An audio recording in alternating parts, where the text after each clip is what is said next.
почна сезоната на настинки и грип, како да го зајакнеме нашиот имунитет. Тема на која утрово зборуваме со доктор Бојан Трајковски. Добро утро, докторе, како сте утрово? Добро утро. Уморно и ненаспано. Да, сезона на настинки и грип, дали храната може би е нашиот најголем сојузник во овој период на есента? Па, генерално кога зборуваме за вируси, бактерии, воопшто болести, секогаш се поставува и прашањето како да се заштитиме, односно како да направиме одреден тип на профилакса. По тоа подразбирам како да го појачаме имуниот систем, односно имуниот одговор. Генерално на пазарот ќе видите различен тип на препарати кои што на некаков начин се презентираат како одреден тип на, да кажам, подобрувач на имуниот систем, меѓутоа генерално секогаш кога се поставува прашањето како да го подобриме, мислам дека најсоодветниот одговор е дефинитивно сонот и храната.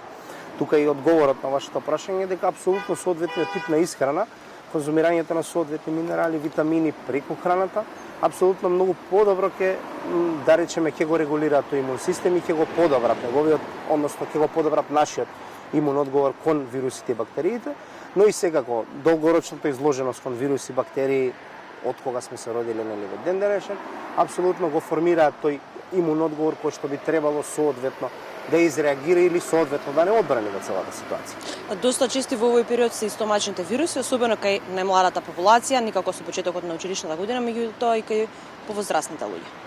Видите, не е ништо ново, не е ништо чудно, во принцип тоа се случува од кога постои човештвото, особено кога постои овој модерен свет, каде што генерално имаме така поделена летна и зимска сезона, односно школска година во оваа ситуација.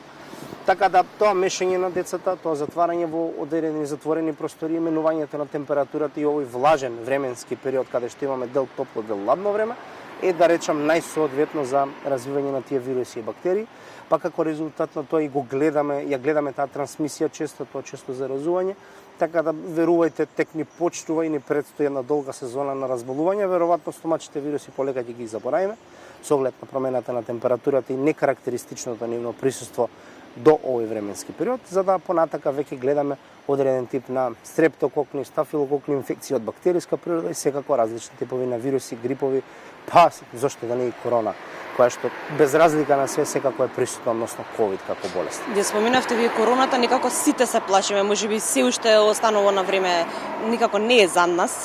Дали сега е присутна короната и како да се заштитиме од коронавирус? Ковидот, односно короната како вирус е секако присутен уште одамна, и пред самата пандемија, можеби во пандемијата доби одреден тип на пиедестално место и заради тоа и се разговараш и имавме реална ситуација на епидемија и пандемија понатака.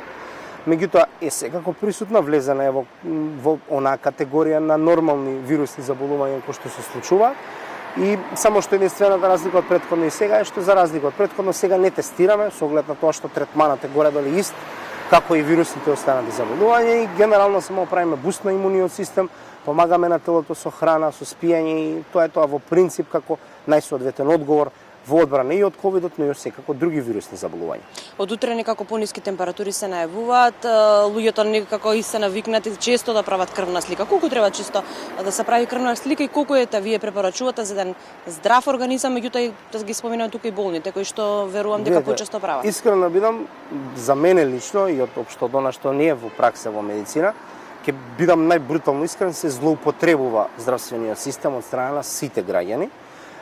Се претерува со правењето на крвна слика, имате луѓе што прават на месец дена, на 12 дена, на 15, на 3 месеци.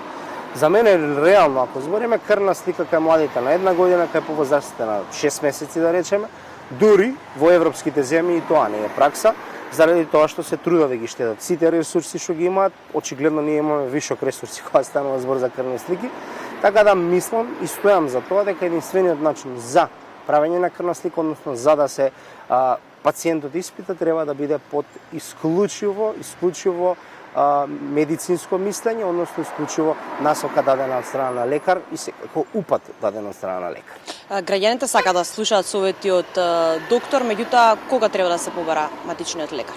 Па во принцип не првиот ден, сам тоа често го кажувам, заради тоа што немаме што конкретно да направиме, нити пак да откриеме, нити пак да делуваме. Генерално се смета дека од прилика 3 до 4 дена од почетокот на симптомите, освен ако не збориме за некоја експлозивна слика на симптоматологија со огромна температура, 40 степени, кашлици екстремни, се додека нели имаме некоја mild или она средна клиничка слика со покачена температура, блага кашлица, барем 3 до 4 дена, за да реално матичниот лекар има што да диагностицира и секако да има зошто и да го испрати на крвна слика или пак останати други дополнителни испитувања и согласно тоа да знаеме како да делуваме понатака. Вашиот совет на нашите гледачи? Да јадат, да спијат и едноставно без паники, се тоа е, да речам, нешто што поминува и едноставно нема што не сме поминале на ваков начин веќе години назад, така да се тоа што го гледаме во моментов е нешто што е традиционално, би кажал, едноставно да бидат мирни, да имаат малку трпение и поминува. Благодарам многу на одвоеното време. Верувам дека во наредниот период малку повеќе ќе се дружиме, затоа што сепак граѓаните сакаат, како што споменавме на почетокот, да слушаат совети од доктор. Благодарам што Благодарам на поканата на вас.